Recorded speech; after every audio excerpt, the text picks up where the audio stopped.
That's quite an introduction. And my reference here is to the orange cones that always seem to dot the Pennsylvania Turnpike.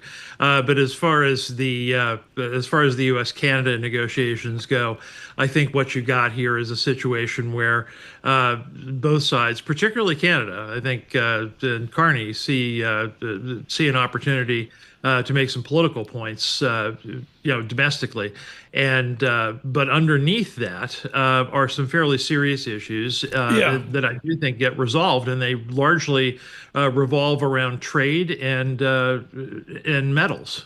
So those certainly get resolved, but it's going to take a little time. I like your optimism on this. Speaking of optimism, with us this morning, Alexis Christoforous. I want to switch gears and talk China, Terry, because today we found out that China says it is going to take, quote, all necessary measures to safeguard its interests. This is with regards to economic D-Day and Iran and what the U.S. is promising there in terms of beefed up sanctions. Sure. China has really thrown Tehran an economic lifeline as its biggest buyer of oil. Do we have to worry here? Is the biggest worry here that we really mess up the relationship with China?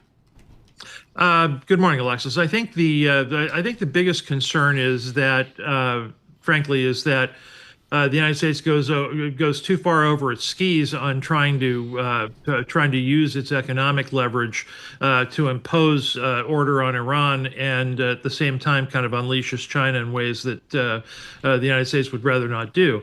The U.S. wager to me is that China isn't ready or isn't truly interested in challenging the U.S. on the use of these economic and geopolitical tools, and that that Washington's message that underneath the table that China is better off actually, being viewed as a more trusted partner in the Gulf region and beyond means that they need to shut down their client state, Iran, is the message that prevails. But that's a wager, sure. That's by no means something that is foreordained. Is putting the economic screws to Iran the best chance we have to end this war? Yeah, I'd say so, and I would have always said, I would have said so back in March. Frankly, not that I have any doubt of the ability of the United States to impose its will militarily there, but it's just that there are things. I mean, look past all the Trumpian bluster of the last 6 months or so.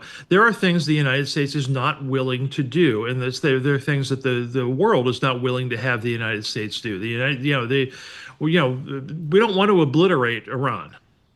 We want to deal with the regime. The way to deal with the regime is to deal with the economics. So and bring them to the table that way. Trump has given them far more rope than I thought he would have originally, but he's given them that much, and now we're all done. Can I ask Alexis a question? It's not like nuts August Lake America stupidity. I welcome it. Mr. Haines, if an election is a four-box solution, will moderate Democrats and moderate Republicans turn out?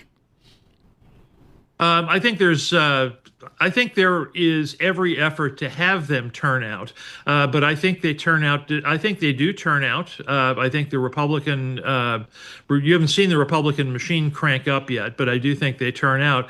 And frankly, I think in the races that matter, they turn out disproportionately for Republicans, as opposed to people like El Sayed, who is not going to, gain a lot of traction with centrist Democrats, and he's not going to gain traction with the more centrist Democratic establishment in Michigan either, who would secretly like to see him gone.